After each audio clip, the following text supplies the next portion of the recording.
গীত সংহিতা অধ্যায় ১ ধার্মিক ও অধার্মিক পথ। একজন ব্যক্তি প্রকৃত সুখী হবে যদি সে মন্দ লোকের পরামর্শে না চলে, যদি সে পাপীদের মতো জীবনযাপন না করে, যদি সে তাদের সঙ্গে স্বাচ্ছন্দ্য বোধ না করে যারা ঈশ্বরকে অশ্রদ্ধা করে। পদ ২ একজন সৎ ব্যক্তি প্রভুর শিক্ষাকে ভালোবাসে, সে প্রভুর শিক্ষা বিশজে দিন রাত চিন্তা করে। পদ ৩ এই জন্য সেই ব্যক্তি নদীর ধারে পোতা গাছের মতো শক্ত ও দৃঢ় হয়। যে গাছ ঠিক সময় ফল দেয় সেই লোক সেই গাছের মতো হয়, সেই লোক সেই গাছের মতোই হয় যার পাতা কোনো দিন ঝরে যায় না। সে যা কিছু করে সবই সফল হয়।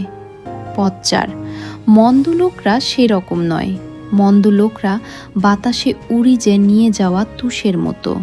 পদ ৫ সৎ লোকরা যদি একটা বিচারের সিদ্ধান্ত নেবার জন্য একত্রিত হয় তবে মন্দ লোকরা অপরাধী হিসেবেই প্রমাণিত হবে, সেই পাপীরা বিচারে সরল নিষ্পাপ বলে প্রমাণিত হবে না।